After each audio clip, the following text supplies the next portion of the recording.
dhufee sargiin nu godhame walitti dabalamne nama maatiin gosti na beekuan. Ani asirrattis bayee dubbachuu fi maatii isaattu na wajji jira jara narra kadheyan. Haga ammaa kana wajji jiru maatii isaati. Dhagaa hartanii? Inni gaarii fedhes haa ta'u. Inni badaa fedhes haa ta'u, gaarii fedhes haa ta'u, abbaa ilmoo kiyyaati.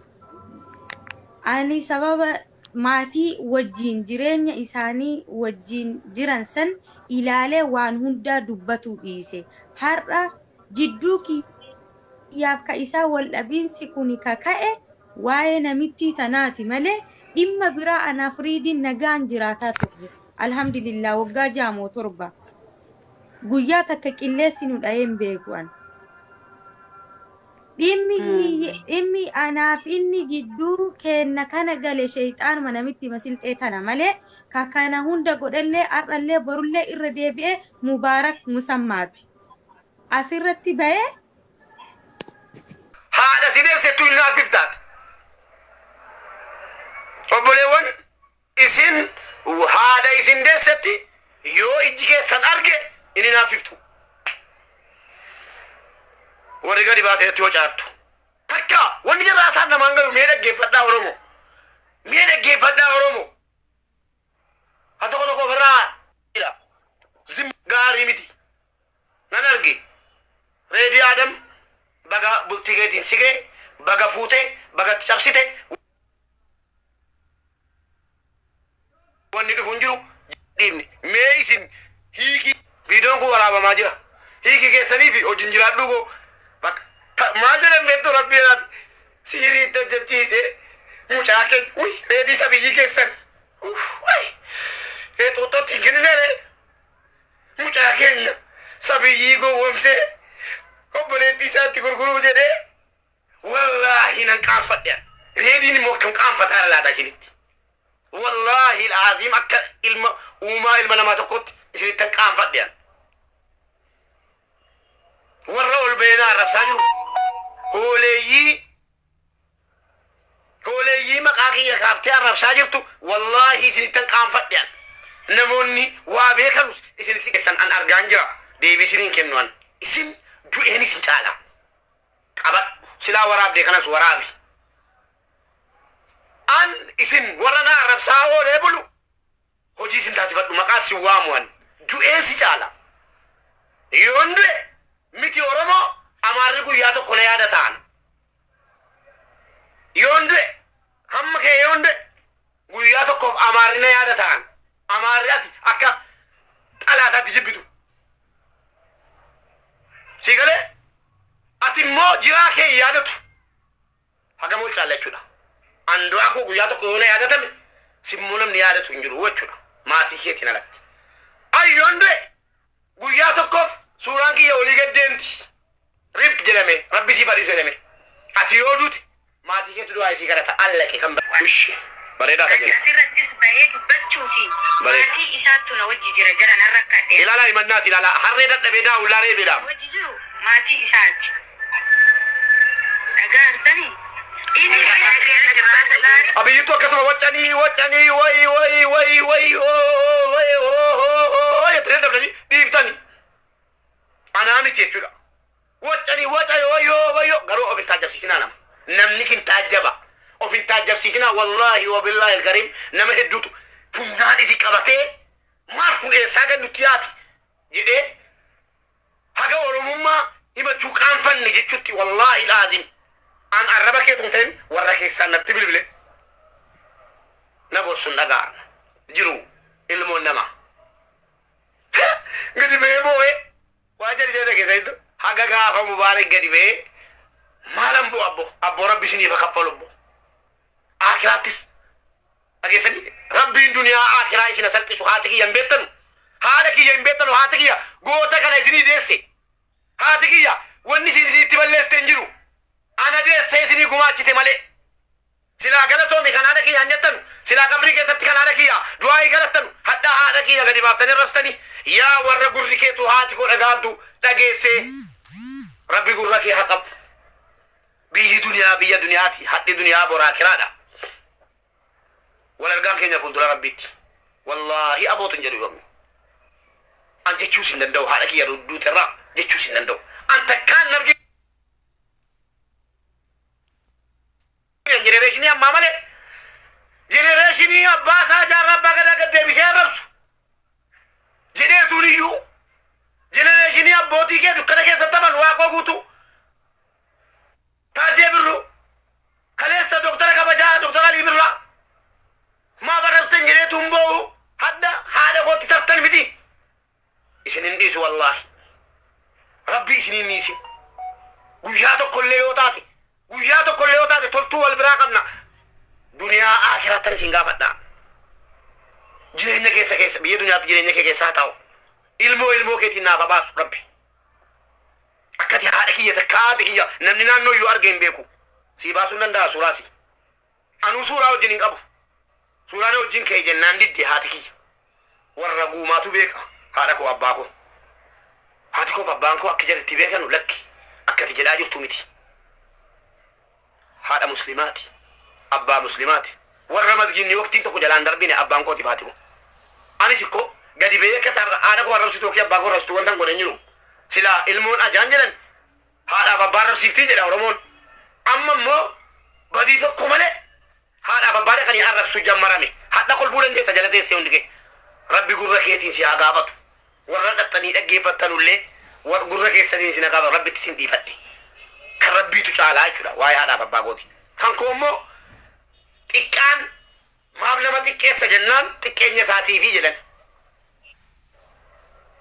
warri keetu sirraan saalfanne ammaalan sirraa saalfadhaa warri si uumeyyuu si dhalcheeyyuu akka naannoottis akka oromummaattis sirraa saalfataan jiranu ittiin tas naannaa jiru na arrabsi halkanii guyyaa na arrabsi rakkoon qabuan I don't care kan kanisas kana ni madde haadha kiyya abbaa kiyya irraa naa dawwaa warra du'anii jiran jedhe akkana jedhee miti haadhaaf abbaa kiyya irraa haadha saanata kana godhe abbaa saanata kana godhe jechuu isinitti tollaan dhaggeeffataartu miti wal argaan keenya fuuldura rabbiitti dhageessanii abbaa beekuuti beeka waa'ee kooti yaa sheeka dhagaa jirtu dhageessanii yaa sheeka dhagaa jirtan haadha kiyya arrafama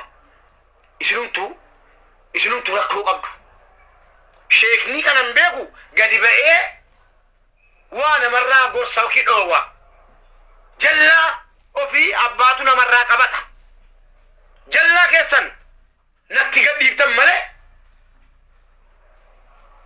callumeettanii ijaan laaluun anaaf deebiidha mubee keenya kaleessanaan jedha hadha jallaan akkamii sheeka irraan darbu sheekoliin narraa callisanii sini gale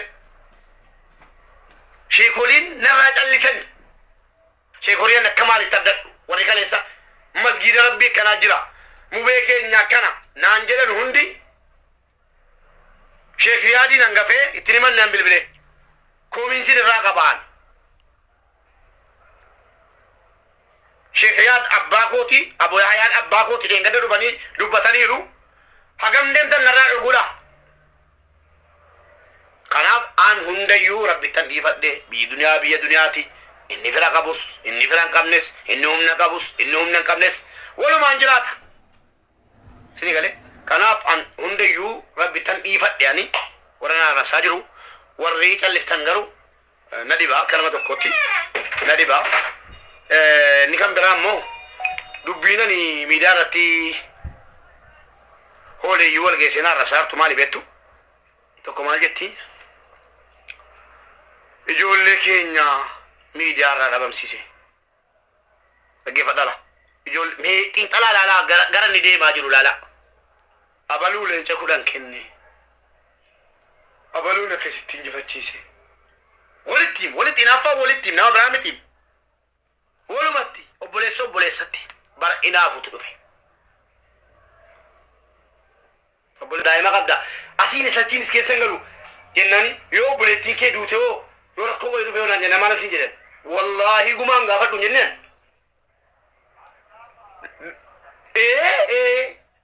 naftimte hin galu siin jedhe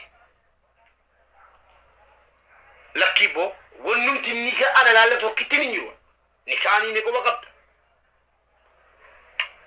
mana arab suka mal taka enyundi sebeka oli yini woli jare wal fakatan ni mi dara ya kun enyundi sebeka nyaran kaban amma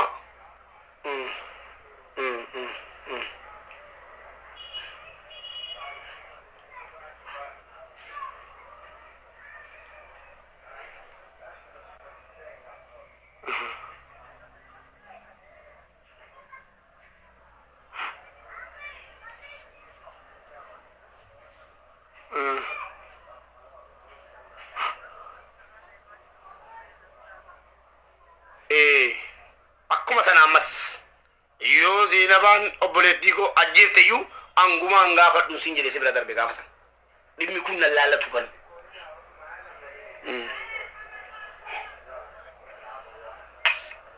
haasawee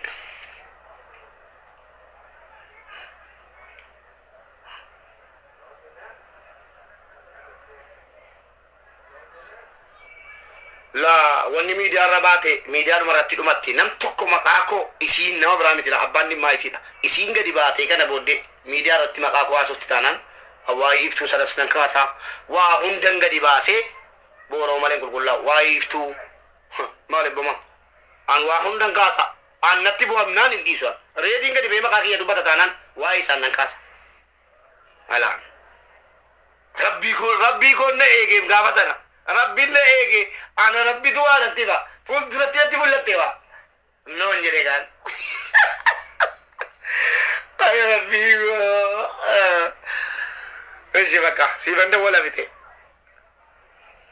na dimichira lalatu ammas na lalatu bori na lalatu sagale ke yonum daga anjire si dimmi jara na lalatu ana fedu amma oboleti ki yege gese Zeenaba de fatu I don't care na lalatu ana والله نم نغانجر ورب الكعبة نم نغانجر والله نم نغانجر والكاس يا يوم بيتني أمال جرا والكاس سوبا راب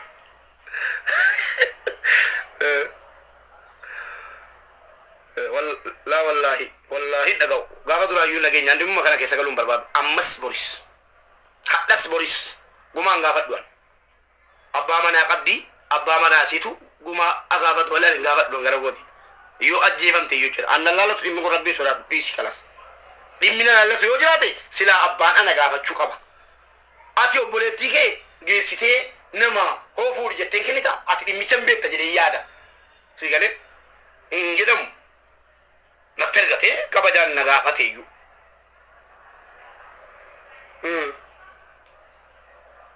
ishi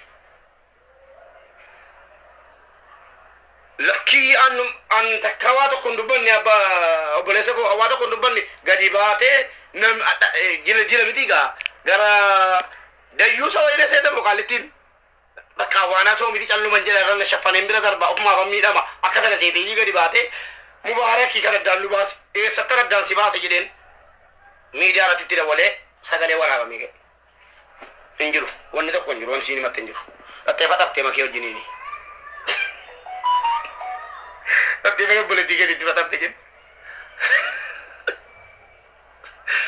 Mana boleh tiga di tempat apa tiga awal kita tidur alti.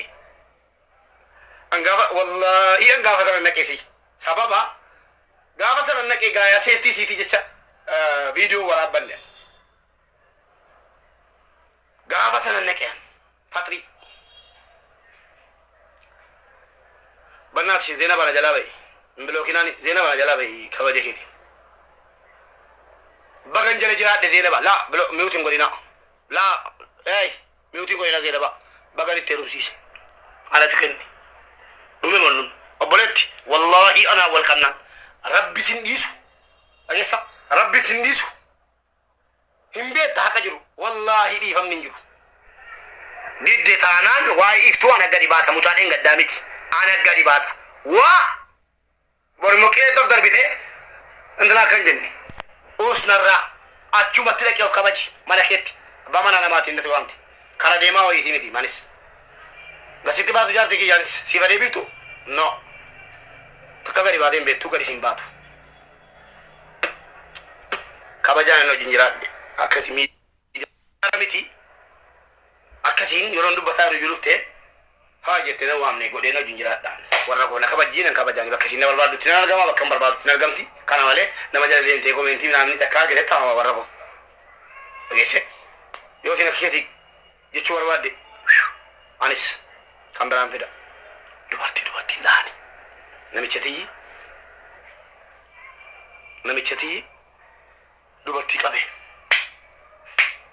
godhe jedhan dhageesse dubartii wallaahi ana waan narraa takalakkalu jira waan isin gubee wallaalean jismii koo kanarraa waan isin gubaa wallaalean anarraa ajiraatu miskiin jallu weedhaabbo namicha tiyyi dubartii godhe karaarratti qabe jennaan achumaan wallahi as jala jirti kuno qoy miyuutii godhanii nan baasa miyuutiidha miyuutiin godhina adaggeeffattu beekaan baasiyan bilookii keessa yoo abbaa bilookii keessa galcheen beeku adaggeeffattu of madaalti gaaf tokko si baas miirre seerti miyuutii maaliif goota ummata bilookiidhaaf mufraaniin galuu miyuutiin godhina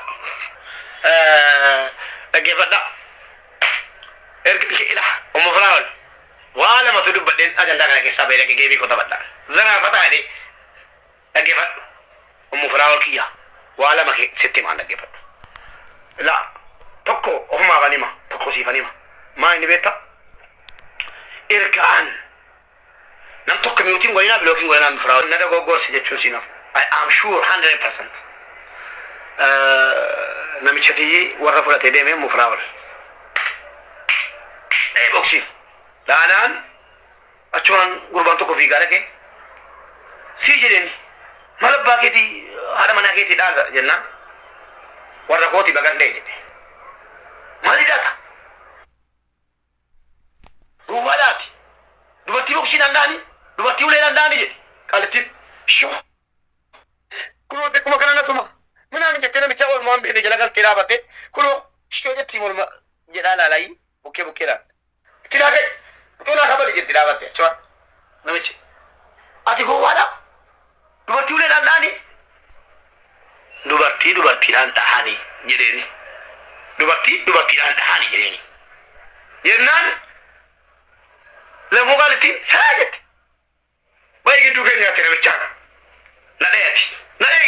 nadhee baamanaa kootti nadhee maali dubartiidhaan danda'ee dubartiin dhaani kanaan nani ni kan biraa immoo dubartiin nahani dubartoonni kanarraa waa baladha bakka abbaa manaa keessan jabeeffadha ishi beektu anta bakka keessanii abbaa manaa innaa akkana jettee abbaa manaa keetii ba'uuf galuu dhabuutu hin ta'in taphatte